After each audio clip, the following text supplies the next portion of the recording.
Hello, I'm Linda, and I'm 31 years old. For a long time, I believed I had a strong bond with my mother-in-law, Melissa. From our very first meeting, her warm smile made me feel at home, and I truly thought she cared for me. Little did I know, beneath her friendly facade, Melissa was scheming to drive a wedge between my husband, Scott, and me. At first, I didn't think much of it when Melissa began calling Scott daily while I was at work. It seemed perfectly normal for a mother to stay in touch with her son, but as time went on, I noticed a chilling change in Scott's demeanor toward me. He became distant, and at times his attitude felt tinged with hostility. Perplexed by this sudden shift, I decided to address it one evening when we were alone. "Scott, is everything okay? You've been acting differently," I asked. His response was curt. "I'm fine, Linda. Just leave me alone. Isn't that what you want?" He snapped back. Taken aback, I pressed further. "What do you mean?" I asked, confused. He accused me angrily. "Do you just want to take all my money and leave?"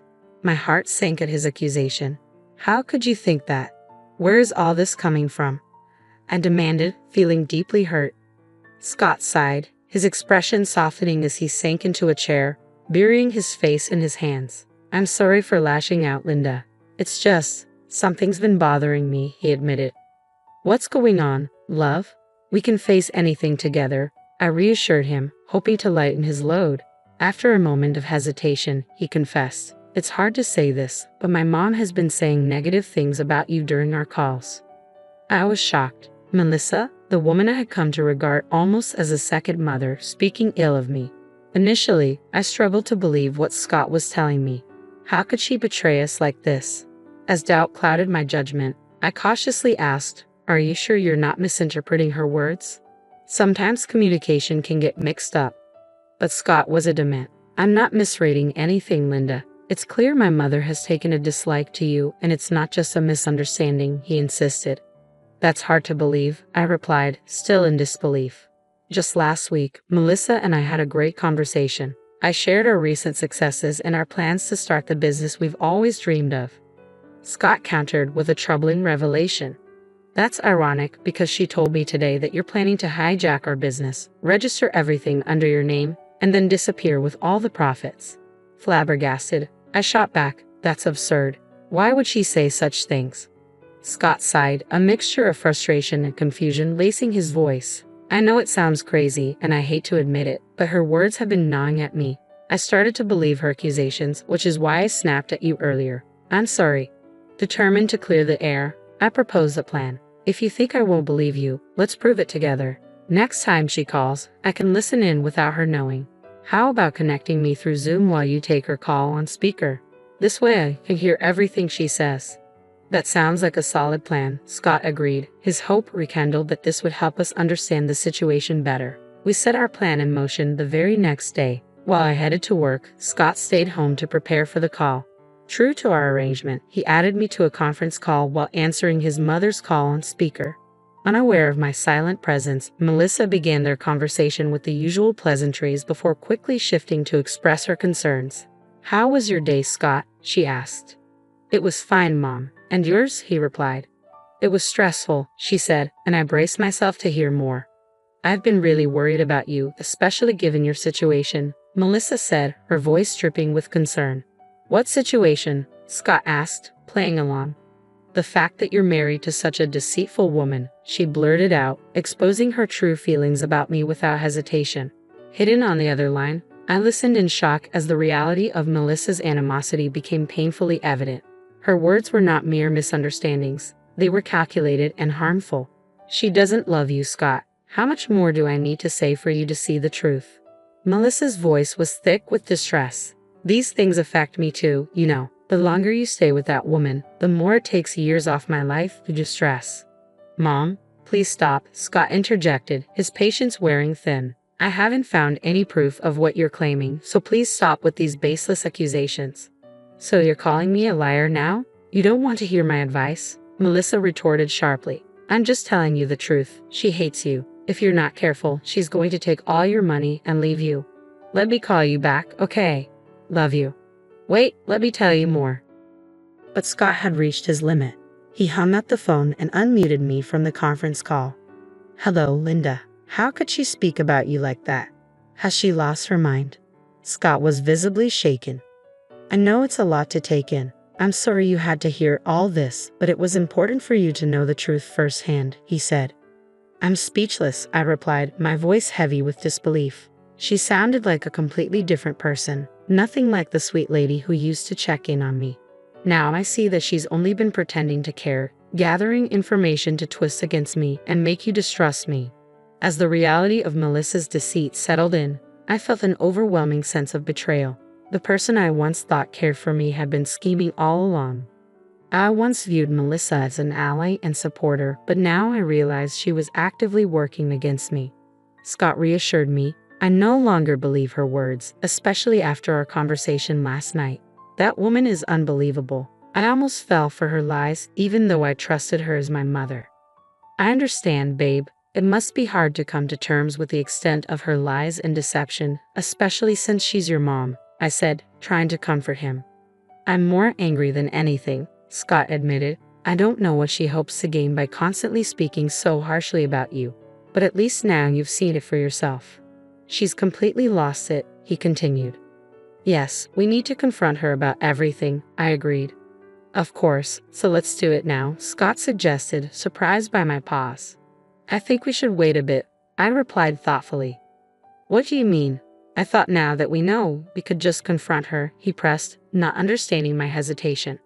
I'd like to listen in on a few more phone calls first, I requested, needing more evidence to fully grasp the extent of Melissa's manipulation. Scott was taken aback by my request, thinking one conversation would be enough for action, but I felt we needed a fuller picture before confronting her about her deceitful behavior. If there's one thing I've learned about master manipulators, it's that they love playing with people's perceptions and memories. Confronting Melissa too quickly could give her the chance to gaslight us, making us doubt our own understanding of her words. As painful as it was to hear her spiteful accusations, I knew I needed more evidence. I wanted to record these instances to have undeniable proof of her demeaning comments when I finally confronted her. For the next 3 weeks, Scott secretly added me to the calls as planned, with Melissa completely oblivious to my presence. She continued her usual tirade of belittling remarks and false accusations. Though I had grown accustomed to her deceit, I was still shocked by her ability to twist innocent interactions from our past into something sinister, portraying me as the villain. With each covert phone call, my anger mounted, fueling my determination to expose Melissa's true character. This wasn't just about my vindication anymore, it was crucial to protect others who might fall victim to her manipulative tactics. These recorded conversations became vital pieces of evidence, essential for revealing her deceit.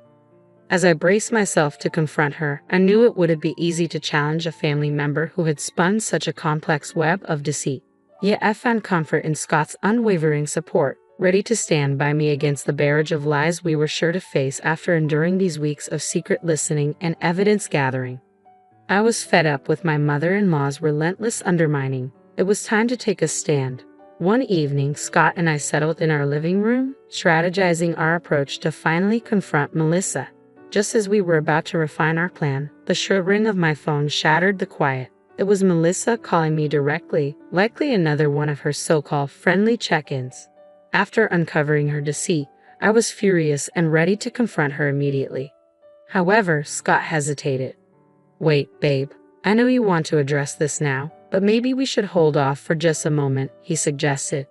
Why? What for? I shot back, barely containing my anger. For starters, we don't know why she's calling. Maybe she's calling to confess. It's unlikely, but still a possibility, he reasoned. Please just listen to what she has to say. If she doesn't come clean and apologize by the end of this call, then we can go ahead with your plan for revenge. No questions asked. Scott's voice carried a hint of hope. She's still my mom, Linda. Part of me hopes she's realized her mistakes and will change. I just need to be sure. Seeing the pain in Scott's eyes reminded me of the toll this situation was taking on him. I realized I had been so consumed by my feelings that I hadn't fully considered his struggle. Fine, I'll hold off on confronting her for now. I reluctantly agreed. Thank you, Linda, Scott replied, his voice filled with relief. Taking a deep breath, I answered the phone, my tone guarded but resolute. Hello, Melissa. How are you? Her voice dripped with the usual sugary sweetness, which only fueled my irritation. "I'm fine, Melissa. How are you?" I managed to reply, keeping my composure. Melissa seemed slightly taken aback by the coolness in my voice, but I was determined not to let her manipulate the conversation this time. As much as I wasn't ready to lay all my cards on the table just yet, I couldn't resist the urge to hint at my awareness of her schemes. I wanted her to feel that something had shifted, that her actions weren't as hidden as she believed. "Oh, darling, are you sure you're fine? You sound so upset," she probed, feigning concern. "I suppose I'm a bit upset, Melissa," I said, trying to maintain a calm yet firm demeanor. "You see, I've recently come across some rather shocking news." "What news, dear?" she inquired, her voice laced with a mix of curiosity and caution. "Well, it turns out that someone has been speaking very unkindly about me, slandering my name for no apparent reason. Perhaps out of jealousy or something else," I continued, choosing my words carefully. "Oh dear, how awful," Melissa responded, her tone attempting to mimic sympathy. "Yes, it is awful, Melissa. Have you ever encountered someone so cruel that they would harm another's reputation for no reason?" I asked pointedly, subtly steering the conversation toward her behavior. The silence that followed was telling. Through this carefully veiled dialogue, I aimed to let her know I was onto her, setting the stage for a confrontation that, while postponed, was inevitable. "I think we need to continue this conversation tomorrow, dear. I'm suddenly feeling very tired," she said hastily, cutting me off before I could react to her swift exit.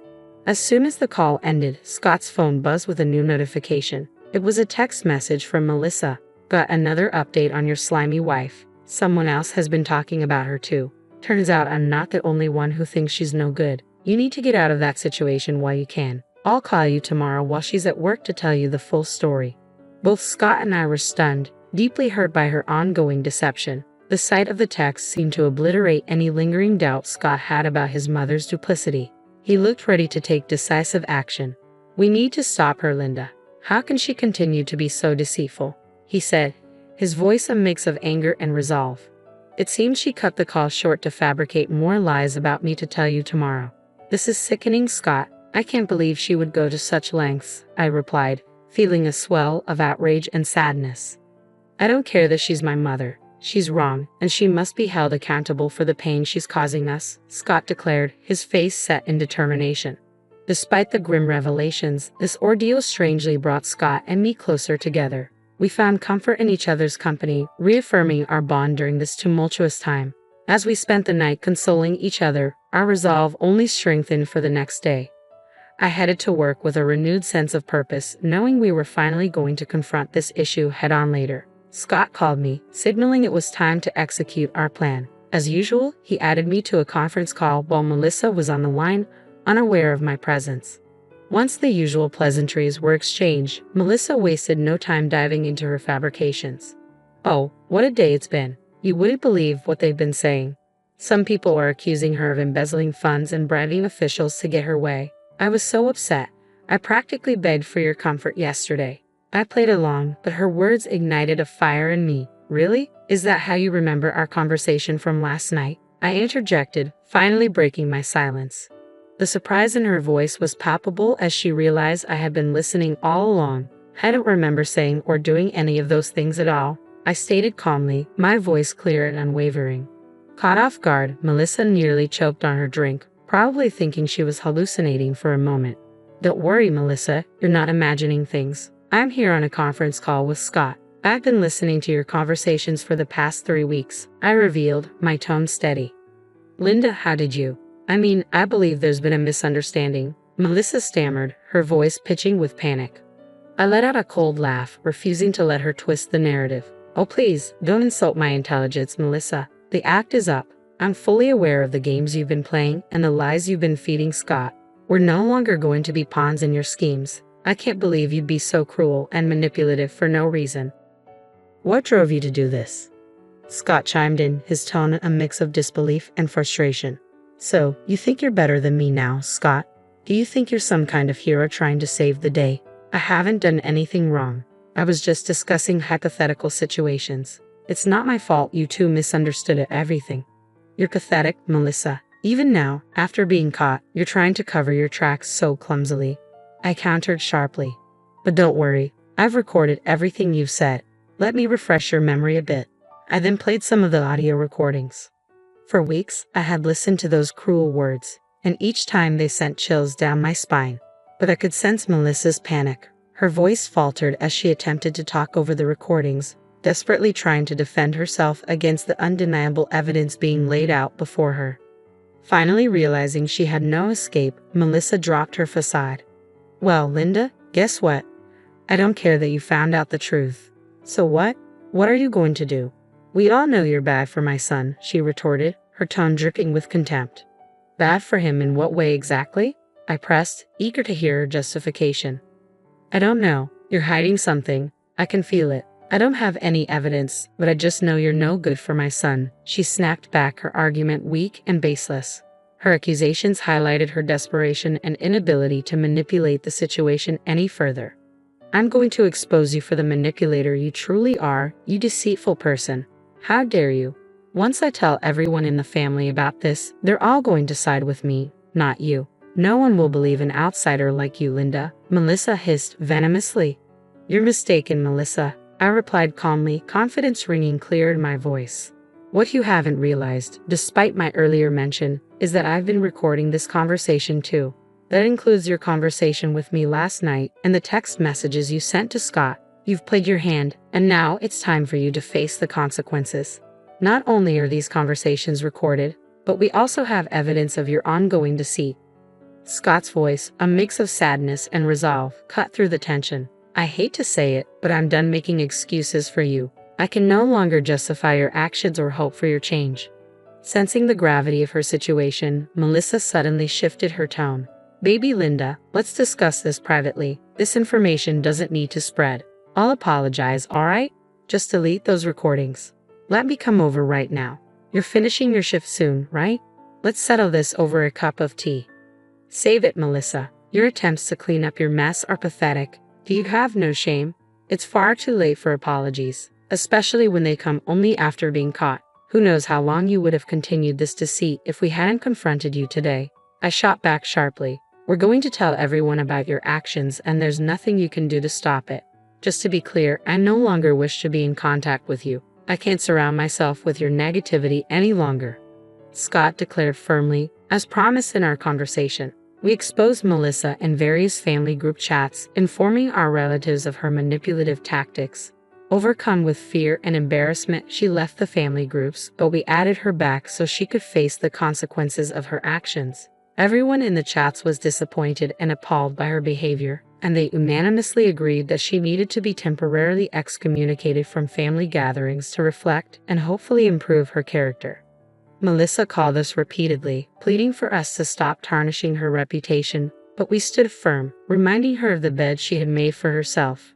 After exposing her, a deep sense of satisfaction washed over me. Melissa's hold over us had diminished, and we were reclaiming control of our lives. I was confident she wouldn't dare manipulate anyone like this again.